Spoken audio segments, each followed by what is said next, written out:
এই জন্যই তো ইব্রাহিম ইবনে আদম পাগল হয়ে গেছেন, রাজত্ব ছেড়া পাগল হয়ে গেছেন। একদিন বসরা আলারে ধরছে, রাজত্ব ছেড়া পাগল হয়ে গেল কেন? আমরা প্রজা হিসাবে তো খারাপ ছিলাম না, তুমি রাজা হিসাবেও তো আমাদের কাছে খারাপ ছিলে না, আমরা তো কোনোদিন তোমার বিরুদ্ধে অভিযোগ করি নাই, আমরা প্রজা হিসাবেও তো ভালো ছিলাম কি ছিলাম না?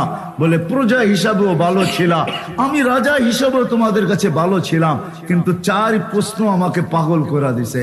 বলছে সেই 4 প্রশ্ন কি? বলে মার পেটে যখন রু আসছে তখন লেখা হয়েছে শাকিয়ুম আম সাঈদ, নেককার না বদকার। ফেরেশতা জিজ্ঞাসা করছে আশাকিয়ুম আম সাঈদ, নেককার লিখবো না বদকার লিখবো? ফালা আদরি মাদা কুতিব, আমি জানি না আমার ব্যাপারে কি লেখা হয়েছে।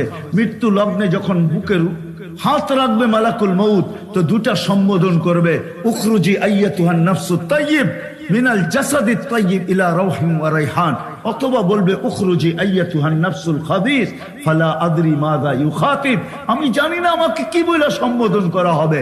পবিত্র রূহ বলবে না অপবিত্র রূহ বলবে? বলে তৃতীয়, বলে কবরে যাওয়ার পরে কেউ জবাব দিতে পারবে আর কেউ বলতে পারবে না, না হা হা করতে থাকবে আর বলবে শুনছি মানুষ কিছু বলছে আমি ওইটাই বলছি, সঠিক জবাব দিতে পারবে না। একজন সঠিক জবাব, একদল সঠিক জবাব দিতে পারবে। ফালা আদরি উজিব আম লাম উজিব, আমি জানি না জবাব দিতে পারবো কি পারবো না, এই জন্য পাগল হয়ে গেছি।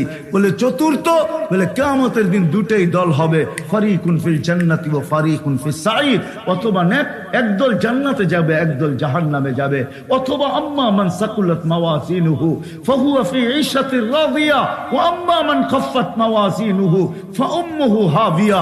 2 দলই হবে, আসহাবুল ইয়ামিন অথবা আসহাবুশ শিমাল, 2 দলই হবে, তৃতীয় কোনো দল হবে না। ফালা আদরি মিন আইয়িল ফারিকাইন, আমি জানি না আমি কোন দলে, এই জন্যই পাগল হয়ে গেছে। বলছে এখন পাগল হইলে কি হবে?